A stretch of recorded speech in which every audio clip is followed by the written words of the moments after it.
Today, we're actually going to deal with something called, in layman terms, diastasis recti. Diastasis recti is common during pregnancy, after pregnancy, and sometimes it could even happen in babies, newborns. We're going to touch on just 5 exercises, what helps in closing that gap in between the muscles and them that cause diastasis recti. You have Miss Lord here. I'm going to show you 5 exercises. The first one we're going to start with is something called crunch and hold. This is more of a breathing exercise. As you learn that there's something called the vacuum. And as long as you could vacuum the stomach on a daily basis, you could try this. Even when you're walking, you could do it. And what you want to do is you're actually going to hold the stomach lining into the core to actually get that firm hold that you actually feel it. So let me go here on this exercise and see what it does. Legs up together. Number 2 legs. Good. Bend. Chair. Good. Put one hand across here. And come slightly up. Come up slightly. Good. Hold. Hold. Now what we want to do is take a deep breath in. Vacuum. Pull in. Exhale. Your legs up. Vacuum. Pull in. Now if you watch her stomach here, you see that it's totally flat. But if you release the contraction, what people don't understand is you get let the contraction come up. Come up. Good. Extend it straight out. Good. You notice the stomach lining rising there? You don't want that. So you always want to actually concentrate on what you're doing. Vacuum, hold it in. And hold. Deep breath. Exhale. Deep breath. Exhale. You see, you get a slight bulge here. You don't want that. Up again. Contract. And hold. Good. Deep breath. And out. Keep deep breath. Hold in the contraction. Hold it in. Good. And there is where you're working on. Holding that contraction. So now we're going to go into the second exercise, which is the V-holds. The V-holds is a bit more advanced than the first one we're doing. It's going to engage the core a lot more. It's going to engage the lower and the upper core. It's really going to task her to keep that diaphragm in and work on it. So let me go straight into the exercise and look at the stomach movements. There's an advanced part of the movement, whereas there is a more simplified version, and it all depends on how far along you are in terms of controlling your diaphragm. So let's go, Malaika. Both legs up. Good. Straight them. Nice. Good. Hands up. Good. So there, if you watch at it, you see the diaphragm pulling. Good.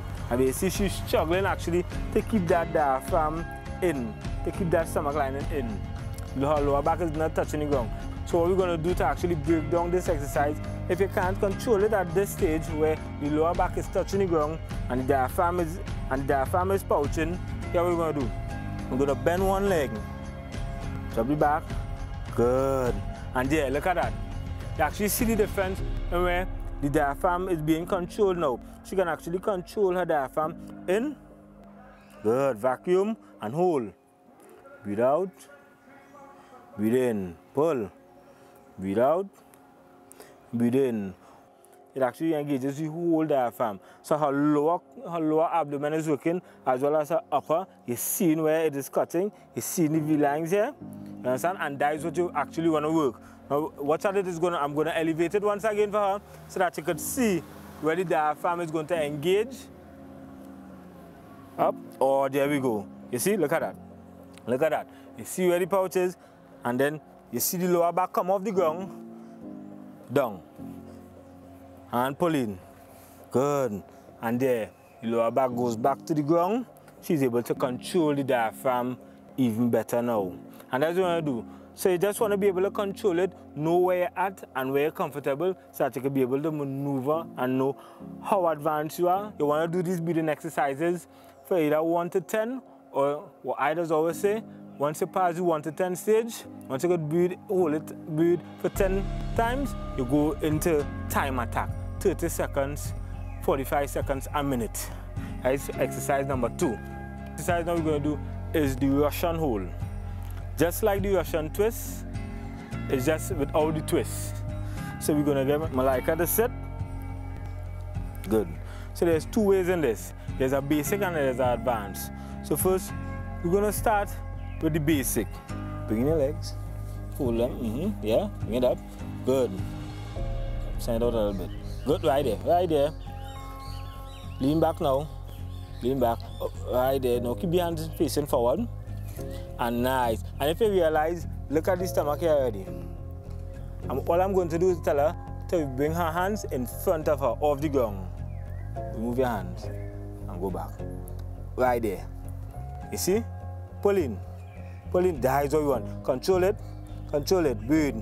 In and out, but keep here contracted. In, good, pull it in, force it in. That is it.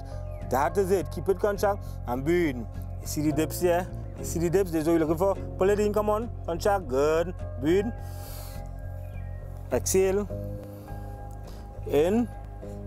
Come on, keep it in. Exhale, good. In. Keep that diaphragm engaged. And this really works your core. You see the body starting to shake.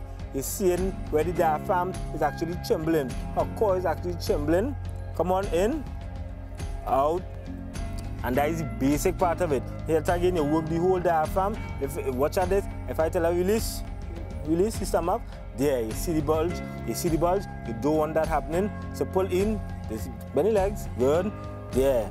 See, in, out, in, but keep it pulling, out, good, in, let go the legs, out. This really works the diaphragm. This is the second part of it. So the third one actually now is the same Russian hold, but this is the advanced version of it.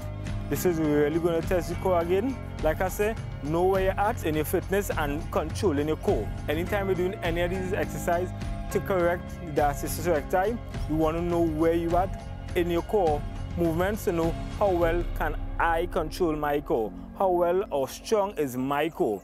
What we're going to do, the Russian hold, but the advanced version. Like straight out now, straight out, that's it. Oh yeah, come on, keep it right there, and go back.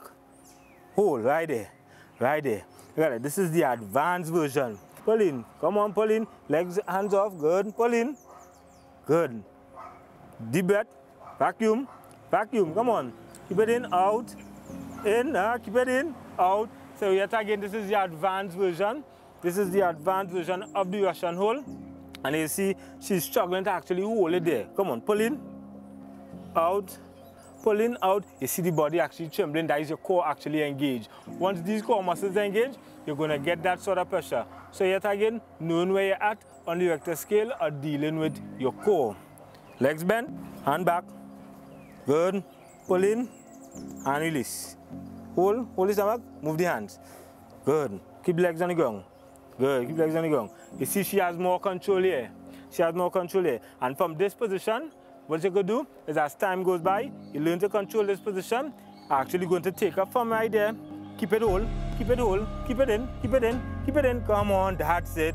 Keep it in, come on, keep it up. Come on, pull it in, pull it in. That's it, and breathe. Keep it in while you breathe. Keep it in. Control it. That is where you learn to control the core. And that is part 4.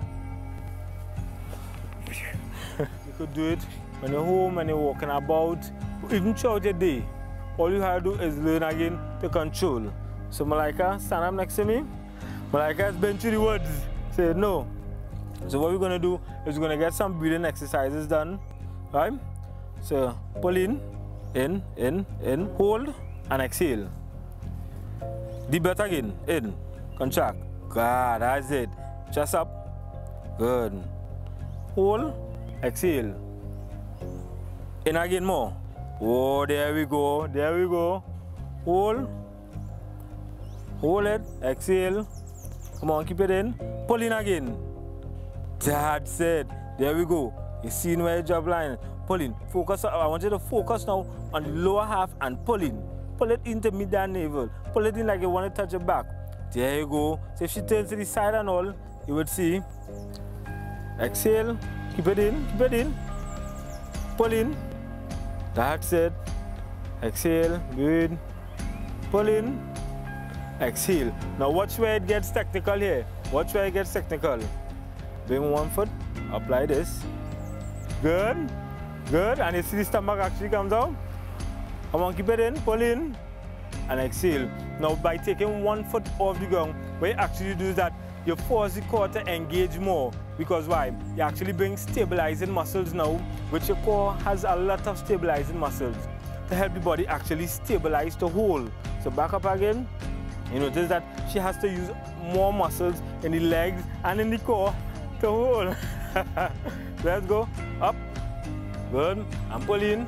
Bring the arms to the side. Good. Pull in. Breathe out. Keep it contracted. In again. Hold. Down. Switch legs. Good. Switch legs. What you do on the left, you want to do on the right. You always want to keep it balanced. Come on, get up. Good. Good. And if you can even take it a step further, this actually pushing us to the limit now. Look at this.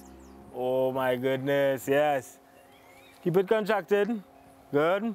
In, out, in, out. And that is the final exercise there. So basically, what we did there is we worked the whole diastasis recti on actually working the whole core muscle and getting the pelvic to actually engage with the floor muscle of the stomach. Once you continue doing this, you do it every other day, actually work the muscles on them, you'll notice that there's a reduction in the gap in that pouch you get when you lie back on the stomach. From the moment you start doing these exercises and you realize you're doing the exercise and you get a pouch, you get that middle of the stomach coming up in a line, that is not what you want. You actually want to control the muscle in there. So once you lie down, once you're in a position, any of the positions I show you, and you realize you have a pouch, you can either go back to the simplified version. And you want to keep doing this from time to time, and you're going to realize, hey, I have more control of my stomach. Hey, I can actually control my diaphragm. You twist, turn, you add different variations to it, and you keep getting stronger and stronger. And over a period of time, you're going to realize that, hey, my stomach is flat. I have control over my stomach. You know, when you do certain things, you're not going to get a pouch. And the thing is, with the stomach line, what people don't understand is that your stomach is a belt. There's a belt running here, right? There's a belt. You're doing crunches, you're doing sit-ups, all that is well and good for if you're trying to bulk the muscle. When you're working with a stomach that you want to get flat, and you want to work that rectus diastasis, or you want to get rid of it, you need to pull back the belt. It's a simple matter, just pulling back the belt tight. It's a belt here. So what you want to do is when you work core muscles like these, you want to actually come and work the sides, and then you want to come and work the back. Because like I said, it's a belt running here. So the more you pull that belt tighter, is the more the stomach is going to drop even flatter. What you want to make sure and focus on is where the muscles engage. Once you're doing these exercises, you want to work on the core, you're working on the diaphragm, you work on the core, you work on the obliques, you work on the lower back. That is as simple as it comes. Once you work these muscles in unison, you're going to tighten that belt, you're going to get that stomach to actually drop, you're going to get that stomach line, you're going to get that flat stomach you're looking for.